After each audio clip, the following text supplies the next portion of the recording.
En una semana en la cual sigue habiendo noticias muy importantes en el marco del avance en la entrega de la soberanía. Ahora más tarde, esto es algo que me llegó recién hace minutos, por eso no va a estar en el editorial, lo vamos a charlar quizás en la segunda hora, pero unas novedades respecto al tema Malvinas muy importantes y muy preocupantes. Pero además, todo bajo la sombra, la larga sombra de Palantir, a partir de los anuncios de la semana pasada y de las noticias ya de los últimos meses que se vienen concatenando y que dan cuenta de la influencia que tiene esta persona, una de las personas más poderosas del planeta, si no la persona más poderosa del planeta, y su estructura, que no está hecha precisamente para traer la felicidad a los pueblos, sobre el presente y el futuro de la Argentina. Y de todo lo que se habló en estos días sobre Palantir, sobre los gemelos digitales y demás, se habló mucho de, y acá mismo, de lo que implica para los datos de los argentinos que quedan en manos del gobierno norteamericano. Se habló mucho de lo que implica en términos de ingeniería social. Se habló mucho de lo que implica, obviamente, en términos de soberanía. Pero hay una parte de la que todavía no se habló y creo que hay que empezar a hablar. Creo que hay que empezar a mirar con mucha atención, que es la utilización de este tipo de herramientas para interferir en un resultado electoral, algo que está pasando en todo el mundo.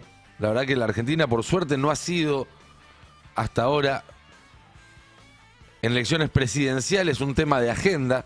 Sí lo vimos muy concretamente en las elecciones de octubre del año pasado, ya directamente con una intervención de Trump y de Scott Bessent.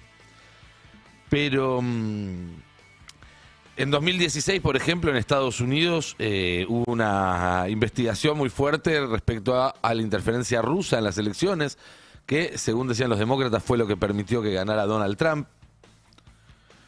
Esto tiene que ver con una serie de investigaciones que se hicieron en los primeros meses del gobierno de Trump y por los cuales Trump estuvo complicado en algún momento luego de conseguir inmunidad. Ahora, sin ir más lejos, Trump está acusando a China de haber interferido en las elecciones del 2020, que son las que él perdió cuando pierde la chance de la reelección contra Joe Biden. Trump, esto es de ahora, Trump acusa a China del ciberataque contra su gobierno y lo vincula a un supuesto fraude electoral. Y va a usar esto además como excusa para interferir en sus propias elecciones, en las elecciones de Estados Unidos este año. Eso es algo que ya se está discutiendo abiertamente en Estados Unidos. La posibilidad de que Trump, citando esta intervención o supuesta intervención china, pida poderes especiales y eso le permite interferir en las elecciones de Estados Unidos. Y acá en la Argentina también tenemos el antecedente del uso de Cambridge Analytica en las elecciones de 2015, algo que no se suele recordar, algo que no suele estar presente cuando se analiza lo que pasó en este país en los últimos 15 años, pero que está reconocido por los propios ejecutivos de la empresa, que cuando declararon ante el Parlamento británico en una investigación que se llevó a cabo por interferencia también de Cambridge Analytica en la elección que terminó con el Brexit, en el plebiscito que terminó con el Brexit, lo que decía este ejecutivo de Cambridge Analytica era lo siguiente. Did you work in Argentina? ¿Trabajó en Argentina? Le preguntaron. Sí, trabajamos en Argentina. ¿Para quién trabajó en Argentina? Bueno, como dije antes, no nos gusta hablar de clientes específicos porque hay confidencialidad. Y le repreguntan, tengo unas notas sobre esos trabajos que hablan de una campaña anti-Kirchner en Argentina. Entonces estabas trabajando para un partido de la oposición, alguien que buscaba cambiar el gobierno. Le preguntan, y el dice, estoy viendo una nota de una reunión del 27 de mayo que dice campaña anti-kirchnerista, presentada al tomador de decisiones esperando devolución. Correcto, contesta el ejecutivo de Cambridge Analytica. Eso sugiere que sí presentó una campaña anti-Kirchner. Le repreguntan. No, eso sugiere que apuntaba a hacer ese tipo de campaña. Bueno, está claro, ¿no? Esto se sabe además desde hace 10 años, por lo menos. Esto, para si alguien tiene una duda, estamos hablando de la elección que ganó Mauricio Macri en un balotaje por menos de 3 puntos. ¿A qué no saben de qué empresa eran los ingenieros que asesoraron técnicamente a Cambridge Analytica en el diseño de modelo de extracción de datos de Facebook que utilizaron para estas campañas? Empieza con P. Termina con Palantir. Bueno, pasaron 10 años. Las posibilidades de interferir en una elección de este tipo de tecnología se multiplicó exponencialmente.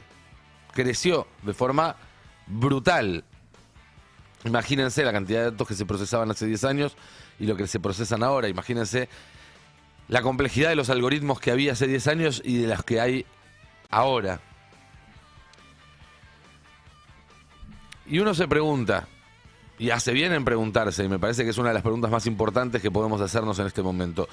¿Cómo puede hacer Palantir y este tipo de tecnologías para ayudar al gobierno de Javier Milei y al candidato que decía tener la derecha argentina el año que viene a ganar esa elección? Y la verdad es que hay muchísimas formas, decenas de formas. Yo acá junté algunas con la colaboración inestimable de Juan Derbencis, que se basan en cosas que ya pasaron, tratando de hacer un escenario hipotético, pero lo menos hipotético posible, lo más anclado a la realidad posible, más allá de que no estamos diciendo que esto va a pasar, sino que estamos denunciando que esto puede pasar. Pero claro, ¿por qué vamos a pensar que si pueden hacerlo no lo van a hacer? ¿En qué vamos a confiar que ellos, teniendo la posibilidad de tomar esa ventaja, no la van a tomar? Cuando han demostrado hasta ahora que no tienen límites ni éticos, ni morales, ni políticos para hacer un montón de cosas más graves que esta. ¿No? Entonces, pensar solamente que porque quizás tenemos buena suerte, o son buenos o son tontos, no lo hacen, y no es lo más recomendable. Es como, no sé, jugar contra un equipo en el que está Messi y decís, y a lo mejor no gambetea y patea al arco. Podemos probar y a ver si pasa todo el partido y no tiene ganas de patear al arco, zafamos. Y no, y lo más probable es que te comas una goleada. Bueno, solo que acá están en juego cosas un poco más importantes. Entonces decíamos, muchas formas. Empecemos. Primero, un perfil único integrado por cada argentino. Ese es un poco el gemelo digital. Eso es un poco el gemelo digital. Un cruce automatizado de los datos del RENAPER, que incluyen tu biometría, del ARCA, que incluyen tus ingresos, tu patrimonio, tus consumos, del ANSES, dónde trabajás, qué clase de prestaciones tenés, cuánto ganás, de la dirección de registro automotor, si sabe qué auto tenés, de Mi Argentina, que tiene tus registros de salud, que tiene los registros de tus trámites, de tus licencias.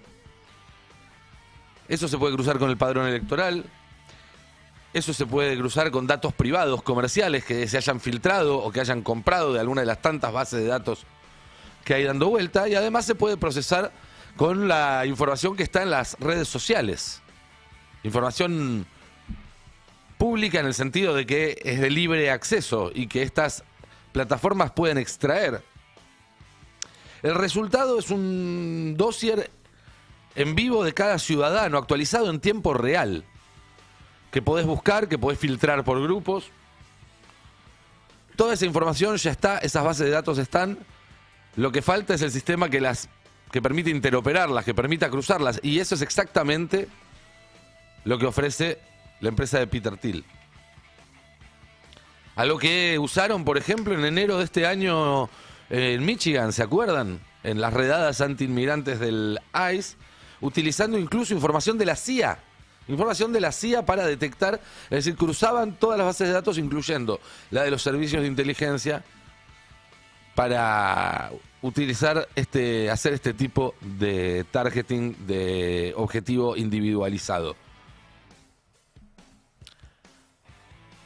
Segunda manera con la cual pueden interferir, y seguramente lo vayan a hacer en las elecciones del año que viene, el microtargeting psicográfico. Esto es básicamente lo que hacían con Cambridge Analytica hace 10 años, pero con 10 años más de desarrollo algorítmico de inteligencia artificial y de recolección de datos encima. ¿Cómo funciona? Bueno, se arman categorías de votantes donde se los va ubicando en función de su comportamiento y de sus datos, pero que ya no son categorías demográficas, como hasta ahora, tal edad, tal formación, vienen de tal lugar, etcétera, sino que son categorías psicológicas. El ansioso, el neurótico, el indeciso, el propenso a la indignación, etcétera. Y a partir de establecer esas categorías se hacen campañas de mensajería personalizada vía redes sociales, WhatsApp, Telegram, publicidad dirigida, apuntando ya no a cambiar cómo pensás o a convencerte de que votes a alguien o no, sino a despertar tus pasiones más básicas. Que te enojes con determinados candidatos o que te caiga bien otro candidato. Esto es exactamente lo que se hizo en la campaña del Brexit con Cambridge Analytica, en la campaña de Trump de 2016, seguramente también en la campaña argentina, usando datos de Facebook para armar estos perfiles. 50 millones de perfiles en Estados Unidos solamente. Y lo que hacían era, dentro de estos perfiles, buscar cuáles eran persuadibles, cuáles estadísticamente eran más propensos a cambiar de opinión y después impactarlos con una campaña altamente personalizada. Así sucedió el Brexit y así sucedió el triunfo de Trump. Imaginen eso con 10 años más de tecnología encima. Y en la Argentina, además, con sets de datos mucho más profundos, porque el Estado tiene un montón de datos más y por todas las bases de datos que se filtraron y que cualquiera puede comprar o conseguir en Internet, si es que no las filtraron a propósito para después poder usarlas. Otra forma con la cual podrían utilizar la tecnología de Palantir para interferir en las próximas elecciones, insisto, son escenarios hipotéticos para los que hay que prepararse, porque después, si no, a llorar al campito. Es un mapeo electoral por mesa, con scoring de voto. Ellos pueden cruzar las mesas, todas las mesas que hay en el país en el padrón, con los datos individualizados que ya tienen, construir un mapa probabilístico del voto antes de que empiece la jornada de votación, identificar en cuáles mesas hay más votantes propios, en cuáles hay más votantes opositores, en cuáles hay más indecisos, en cuáles hay más abstención y entonces hay que ir a buscar y hacerlos salir o llevarlos directamente a votar. De alguna manera prediciendo cómo va a salir la elección en cada mesa, algo que hoy hay empresas que ya dan ese servicio. Y además, vamos directo a la placa 27. Tenemos desde hace ya un año una unidad de inteligencia artificial que tiene entre sus funciones patrullar las redes sociales, es decir, recabar toda la información necesaria para que este tipo de software funcione mejor y que esas predicciones sean lo más acertadas posible. Recordemos que vos tenés un padrón electoral que es público y podés cruzarlo con los sets de datos de ARCA, de ANSES, de RENAPER, con los datos de redes sociales obtenidos con este ciberpatrullaje. Bueno, está todo. Ahí, de hecho, hablan directamente de la posibilidad de utilizar la IA para hacer predicción. Bueno, predecir delitos futuros y ayudar a prevenirlos. Si la tecnología para prevenir delitos y para predecir el comportamiento de una mesa electoral es básicamente la misma. Lo que falta, o lo que en todo caso hace la diferencia, es la decisión política. Y obviamente confiar en que no van a usar este tipo de herramientas, me parece que por lo menos es ingenuo. Sigamos con otras herramientas que tienen. Por ejemplo, la realización de carpetas automáticas sobre candidatos opositores, generando en cantidad y de una forma automatizada, como hasta ahora no había, dossiers exhaustivos de cualquier candidato, que pueden incluir historial financiero, redes familiares y comerciales, viajes, si tienen acceso a los datos de migraciones, contactos, declaraciones públicas, contradicciones, y con eso, después, bueno, entregarlo a los medios, filtrarlo en las redes o hacer lo que haya que hacer. Algo que, digo, ya se hacía, pero se hacía de forma artesanal, si se quiere. Había que elegir cuidadosamente algunos blancos y dedicarle una persona, dos, a que trabajen exclusivamente en armar esos informes. Ahora vos podés cruzar todos esos datos de forma industrial, insisto, sacar 10, 100 por hora, 1000 por día.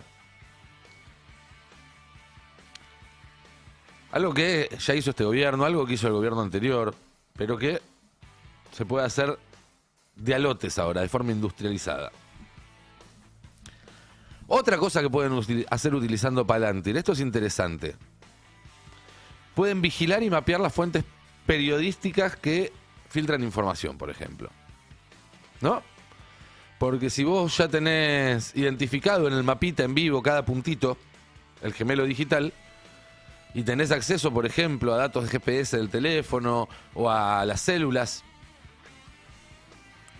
que te dan la ubicación de la antena con la que se conectó tu teléfono celular, o te van siguiendo por las cámaras que reconocen el rostro en la ciudad de Buenos Aires o en otras ciudades, o por las cámaras que van siguiendo tu patente y pueden reconstruir el recorrido de tu auto. Todo eso es tecnología que ya existe y ya está aplicada en la Argentina. Y entonces pueden detectar qué funcionarios se reúnen con qué periodistas y tener un control mucho más férreo de las fuentes de información. Hay un antecedente, no acá, pero cuando gobernaba Peña Nieto en México, de los 50.000 teléfonos intervenidos a nivel mundial con el software Pegasus, ¿se acuerdan? Que es ese software que era el más potente en su momento para intervenir un teléfono, para estar adentro de un teléfono. De los 50.000 clientes que tenía Pegasus, 15.000 eran en México. Y al menos 25 eran periodistas, además. Bueno, Pegasus es un spyware, es un software de espionaje activo, es decir, vos tenés que ir, buscar en blanco, meter el software y espiarlo. Palantir hace otra cosa, Palantir pasa a la red. Palantir analiza redes de relaciones que ya están en los datos, busca patrones que ya están en los datos que ya se poseen. No necesitas meterte en el teléfono de nadie para saber con quién hablas, con quién te juntás, dónde estás. Y después hacer entrecruzamientos.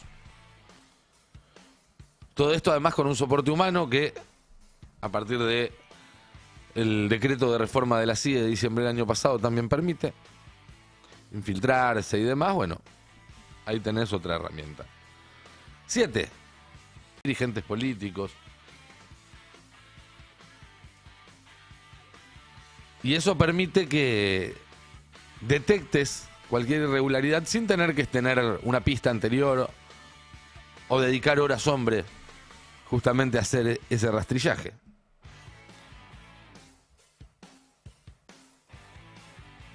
No es nada que no se haya hecho, ¿no? Digo, utilizar el arca para perseguir. El macrismo, sin ir más lejos, espió a 10.000 argentinos utilizando la FIP. Pero con este software se puede hacer una escala muy distinta, de una magnitud distinta. Y en Estados Unidos ya se ha hecho. Palantir ayuda a la IRS, que vendría a ser el arca de Estados Unidos, a realizar minería de datos a escala masiva. A escala masiva. Y podemos seguir, ¿eh? Se pueden generar operaciones de desgaste a escala industrial. De nuevo, acá muchas veces no es que se haga algo que sea distinto, sino que la diferencia es que lo que antes se podía hacer a un costo de recursos muy alto y por lo tanto había que seleccionar los blancos cuidadosamente, ahora se puede hacer de forma masiva. cruzar datos para encontrar cualquier cuestión que permita hacer una operación de desgaste, permite, bueno, estar permanentemente echando acusaciones sobre dirigentes opositores para tenerlos a la defensiva. Es más, pueden ir a buscar chivos expiatorios, allí donde no tienen un culpable o no lo quieren dar a conocer. Un caso muy particular, ¿se acuerdan cuando armaron toda esta operación contra una trabajadora del aeropuerto de San Fernando que supuestamente era la que había filmado a Dorni subir del avión? No se enteraron después que avanzó esa causa, ¿no? Porque no avanzó, porque es un perejil que agarran en las primeras 72 horas cuando hay mucha tensión sobre el caso para direccionar la narrativa. Lo hicieron también cuando fue la bomba acá en la Sociedad Rural, en la oficina de Pino, ¿se acuerdan? Agarraron a un manifestante vegano, que no era al final. Bueno, acá pasa lo mismo. Bueno, tenemos un quilombo en el aeropuerto de San Fernando. Palantir, decime, entre todos los empleados del aeropuerto de San Fernando, ¿quién es el que por sus contactos, sus posteos en redes sociales, sus grupos de pertenencia, de militancia, es el chivo expiatorio más fácil de venderle a la sociedad para encajarle este caso? Tiki, tiki, tiki, tiki, tiki, tiki, mira, acá tenemos esta chica que milita en tal sindicato. Listo, es la culpable. Otra forma, y disculpen, creo que era Los Penato. Lo tenemos ahí para verlo, aunque sea unos segundos. Quería contarles que tomé la decisión de bajar la candidatura de Silvia Los Penato. Y yo sé, se preguntarán por qué, y no estarán entendiendo el mensaje, pero todos los pronósticos muestran que el kirchnerismo está primero en la ciudad y eso no lo podemos permitir. Por eso... Bueno, ahí vemos ese deepfake. Esto tiene un año, ¿no? Fue mayo del año pasado, abril, mayo del año pasado.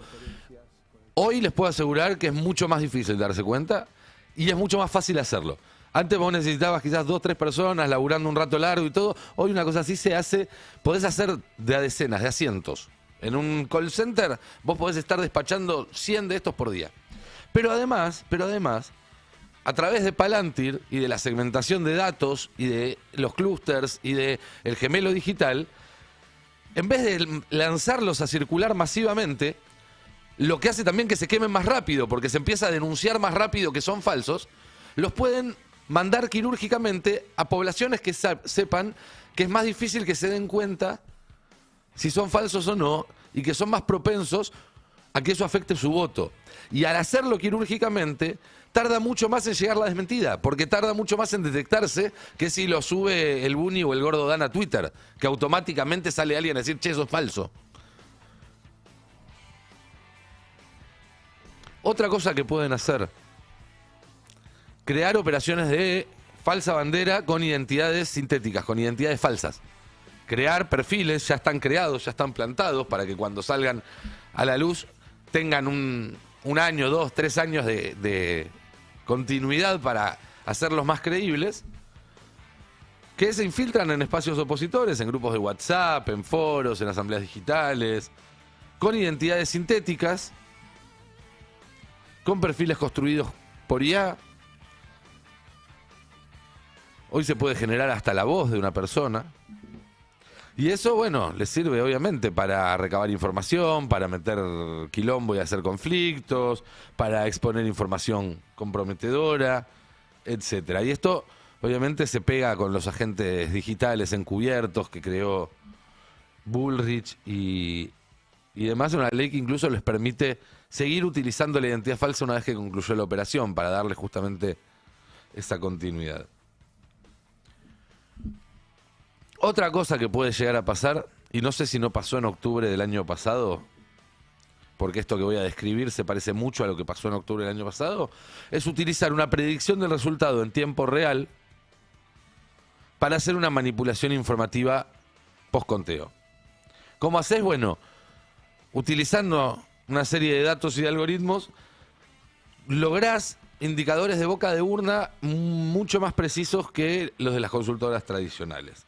Y eso te permite saber más o menos cómo va a ser la elección un rato antes, y eso te permite preconstruir narrativas que te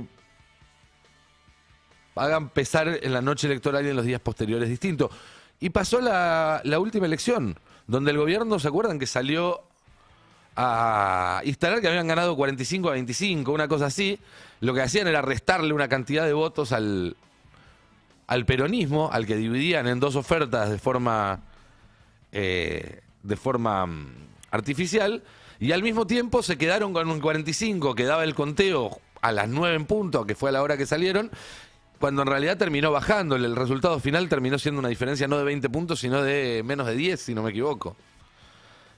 Pero vos ves que después de la elección, por semanas, en Twitter y en las entrevistas decían ganamos por 20 puntos, ganamos por 20 puntos, ganamos por 20 puntos. Les permitieron salir a instalar rápidamente esa narrativa. Y eso probablemente se hizo utilizando algoritmos de inteligencia artificial y bases de datos cruzadas.